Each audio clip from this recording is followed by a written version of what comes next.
अब बच्चों, पुनः आपका स्वागत है संस्कृत के क्लास में। आज हम लोग 9वां पाठ्य लेकर के आपके सामने उपस्थित हुए हैं, जिसका शीर्षक है स्वामी दयानंद। स्वामी दयानंद का नाम आप सबने सुना होगा। वे एक समाज सुधारक थे और उन्हीं के बारे में हम लोग थोड़ी जानकारी करेंगे। ठीक है। स्वामी दयानंद आधुनिक भारत में समाजस्य शिक्षायाश्च, समाज और शिक्षा के महान उद्धारक स्वामी दयानंद महान उद्धारक हुए। ठीक है। आर्य समाज नामक संस्था की स्थापना इनका प्रभुतम योगदान, इस स्थापना के द्वारा इनका सबसे अधिक योगदान भारतीय समाज में मालूम पड़ता है। आर्य समाज नामक संस्था के स्थापना के द्वारा इन्होंने ही आर्य समाज की स्थापना की थी। और भारतवर्ष में राष्ट्रीयता का ज्ञान, राष्ट्रीयताया बोधो अपि अस्य कार्य विशेष, इनका विशेष कार्य है, इनका विशेष उसमें संलिप्तता है भारतवर्ष में राष्ट्रीयता का बोध कराने का। ठीक है। अब आगे हम लोग पढ़ें।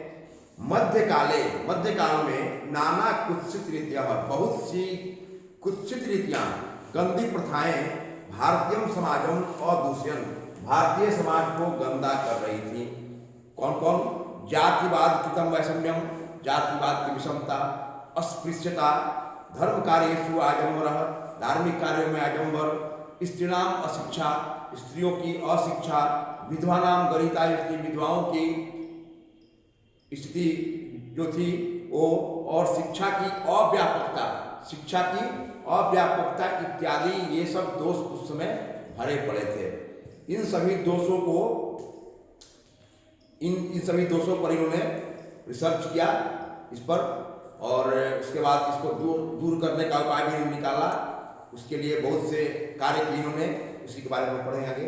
अतः अनेके दलिता, अब इस तरह के जो समस्याएं थी, इससे अनेक दलित हिंदू समाज का तिरस्कार करके धर्मांतरण स्वीकार कर लिए। जितने हिंदू समाज में दलित थे वे धर्मांतरण अपना करना शुरू कर दिए। एकादशे विषमे काले, ऐसी विषम परिस्थिति में, ऐसे विषम समय में 19वीं शताब्दी में कुछ धर्म के उद्धारक, सत्यान्वेषण, सत्य के खोज करने वाले, और समाज से वैषम्य निवारक, समाज के विषमता को दूर करने वाले भारतवर्ष में उत्पन्न हुए। ठीक है। 19वीं शताब्दी में। और तेसु, उनमें नूनम स्वामी दयानंद विचाराणाम व्यापकत्वात् समाजोद्धारणस्य संकल्पाच्च शिखर स्थानीय। अब उनमें स्वामी दयानंद के विचारों के व्यापकता से समाज का उद्धार करने का संकल्प लिया गया। ठीक है ना। स्वामी दयानंद का जन्म गुजरात प्रदेश से टंकारा नामक गांव में 1824 ईस्वी वर्ष से अभूत 1824 ईस्वी में हुआ था।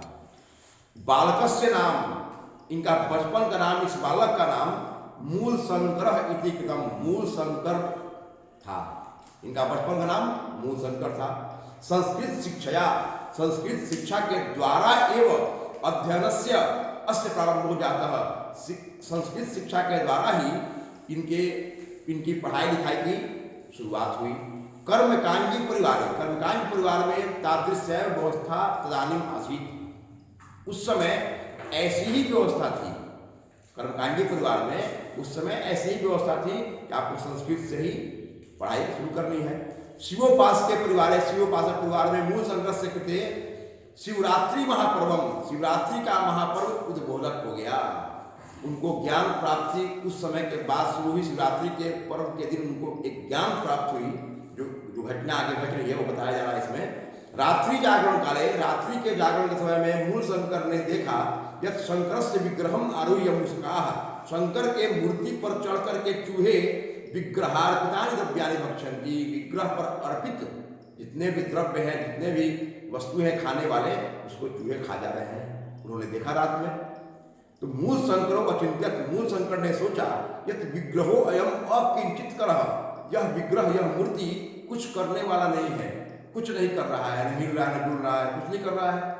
तो वस्तुतः देवः प्रतिमायां नास्ति, वस्तुतः देवता प्रतिमा में नहीं है, किसी मूर्ति में नहीं है, ऐसा उन्होंने सोचा। और रात्रि जागरण विहाय, रात्रि जागरण को छोड़ करके उन्होंने मूल शंकर गृहम गतः, घर चले गए। उनको विश्वास उठ गया और बहुत सोचा, सोचने के बाद घर चले गए। ततः एवं वहाँ मूल शंकर से मूर्ति पूजा प्रति अनास्था जाता, उसके बाद से ही मूल शंकर को मूर्ति के प्रति, मूर्ति पूजा के प्रति अनास्था हो गई। और वर्षद्वयाभ्यंतरे, 2 वर्ष के अंदर ही उनकी प्रिय बहन का निधन हो गया और उसके बाद मूल शंकर को वैराग्य हो गया। ठीक है।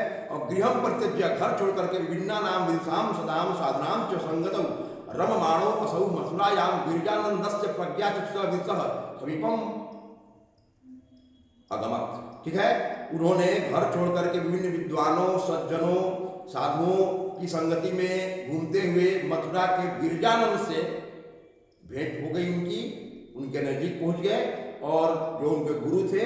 और तस्मात् आर्ष ग्रंथा नाम अध्ययनम प्रारब्ध, वहीं से ऋषियों के लिखे गए जो ग्रंथ थे उसका अध्ययन उन्होंने शुरू किया, पढ़ना शुरू किया। और गिरिजानंद के उपदेश से वैदिक धर्म के प्रचार में, सत्य के प्रसार में अपना जीवन समर्पित कर दिया। और जहाँ जहाँ धर्म के आडंबर थे उसका खंडन किया। और इससे अनेके पंडिता, जितने भी ज्ञानी थे, जितने भी पंडित थे, जितने भी शास्त्रार्थी थे, उनसे पराजित होकर के उनके मत में दीक्षित हो गए। तस्य मते च दीक्षिताः। उन्होंने क्या क्या काम किया समाज के लिए? स्त्री शिक्षा, विधवाओं के विवाह और मूर्ति पूजा का खंडन, छुआछूत, बाल विवाह के निवारण के लिए महान प्रयास किया, है ना। और अकेले ही नहीं किया, अनेक समाज उद्धारक भी उनके साथ हो गए, उन सबों ने मिलकर के किया। इतनी कुत्सित रीतियों को दूर करने का प्रयास किया। और स्वसिद्धांता नाम, अपने सिद्धांतों का संकलन के लिए सत्यार्थ प्रकाश नामकम ग्रंथम, सत्यार्थ प्रकाश नामक ग्रंथ राष्ट्रीय भाषायाम, हिंदी में रचना करके अपने अनुयायियों पर महान उपकार किया। महानतम उपकारम चगार। किंच वेदान प्रति सर्वेषां धर्मानुयायिनां ध्यानम आकर्षण स्वयं वेद भाष्यानि संस्कृत हिंदी भाषा रचितवान। उसके बाद वेदों के प्रति सभी धर्मानुयायियों का ध्यान आकर्षण करते हुए स्वयं वेद भाष्य लिखा, संस्कृत और हिंदी दोनों भाषा में। और प्राचीन शिक्षा में दोषों को दिखा करके नवीन शिक्षा पद्धति पर ध्यान आकर्षित किया। और अपने सिद्धांतों के कार्यान्वयन के लिए 1875 ईस्वी में मुंबई नगर में आर्य समाज नामक संस्थाया स्थापना कृत्वा अनुयायिनां कृते मूर्ति रूपेण समाजस्य संशोधनोद्देश्यम प्रकटितवान्। मतलब कि आर्य समाज की स्थापना करके अनुयायियों के लिए मूर्ति रूप से समाज का संशोधन का उद्देश्य प्रकट किया। इस समय आर्य समाज की शाखा और प्रशाखा देश विदेश हर जगह प्रत्येक नगर में है। और सर्वत्र समाज दुष्णानी, सभी समाज के जितनी गंदे और शिक्षा में जितनी गंदियां हैं उस पर शोध कर रही है। कौन? आर्य समाज नामक संस्था। और शिक्षा पद्धति में गुरुकुल की पद्धति में डीएवी जो विद्यालय है और उसके समूह को स्वामी दयानंद की मृत्यु के बाद प्रारंभ किया गया। उनकी मृत्यु 1883 में दी गई है पुस्तक में। और वर्तमान शिक्षा पद्धति में समाज के प्रवर्तन में दयानंद और उनके आर्य समाज का योगदान हमेशा स्मरणीय रहेगा। ठीक है। हम लोग जल्दी से चल रहे हैं इसलिए समय कम है, हम लोग आ जा रहे हैं प्रश्न उत्तर पर। ठीक है। आधुनिक भारत में समाज और शिक्षा के महान उद्धारक कौन थे? स्वामी दयानंद। आर्य समाज के संस्थापक कौन थे? स्वामी दयानंद। कौन हिंदू समाज का बहिष्कार करके धर्मांतरण स्वीकार कर लिए थे? अनेक दलित। स्वामी दयानंद की शिक्षा की शुरुआत कहाँ से हुई? संस्कृत से। स्वामी दयानंद के बचपन का क्या नाम था? मूल शंकर। स्वामी दयानंद के लिए कौन सा दिन उद्भव हो गया? शिवरात्रि का दिन। और स्वामी दयानंद के गुरु का क्या नाम था? गिरिजानंद। हमने प्रयास किया है बहुत से ऑब्जेक्टिव आपके सामने रखूं और इसके आगे फिर हम लोग देख रहे हैं। अब आगे लोग देखें स्वामी दयानंद ने कौन सी पुस्तक लिखी? बहुत महत्वपूर्ण प्रश्न है। सत्यार्थ प्रकाश, और वो भी हिंदी भाषा में। ठीक है। आर्य समाज की स्थापना कब हुई थी? 1875 ईस्वी में। स्वामी दयानंद की मृत्यु कब हुई थी? 1883 ईस्वी में। ठीक है। अब हम लोग आ रहे हैं नवोत्तरीय प्रश्नों पर। मध्यकाल में कौन कौन सी कुरीतियां भारतीय समाज को दूषित कर रही थी? तो मध्यकाल में अनेक कुरीतियाँ थी, स्त्रियों में शिक्षा थी, अशिक्षा, छुआछूत की भावना, धार्मिक कार्यों में आडंबर और इस तरह से जितनी भी गंदी रीतियाँ थी उसको उन्होंने दूर किया। खास करके जातिवाद की विषमता भी इसमें थी। ये सब समाज को गंदा कर रहे थे। स्वामी दयानंद का जन्म कब और कहाँ हुआ था? तो स्वामी दयानंद का जन्म 1824 ईस्वी में गुजरात के टंकारा नामक गांव में हुआ था। इसको याद रख लीजिएगा। स्वामी दयानंद को ज्ञान की प्राप्ति कैसे हुई? तो शिवरात्रि की रात्रि में जो घटना घटी उस पर से उनको मूर्ति पूजा के प्रति अनास्था आ गई, मूर्ति पूजा पर से विश्वास उठ गया और उसके कुछ दिनों के बाद जब उनकी बहन की मृत्यु हो गई तब उन्होंने घर छोड़ करके और ज्ञान की खोज में निकल गए और साधु संत के साथ में उनको एक गिरजानंद नामक गुरु से मुलाकात हुई। उन्हीं के धर्म उद्देश्य से उनको ज्ञान की प्राप्ति हो गई। स्वामी दयानंद का भारतीय समाज में क्या योगदान है? वही जो कुत्सित रीतियाँ थी उसको उन्होंने दूर किया। यही योगदान था। क्या था? तो स्वामी दयानंद का भारतीय समाज में यह योगदान था कि उन्होंने स्त्रियों की शिक्षा पर ध्यान दिया, विधवाओं के विवाह पर आगे लोगों के मन में जागृति पैदा की, मूर्ति पूजा के खंडन किया उन्होंने और छुआछूत और बाल विवाह के रोक लगाने के लिए, इस पर निवारण करने के लिए बहुत से प्रयास उन्होंने किए। इस तरह से समाप्त होगा होता है चर्चा।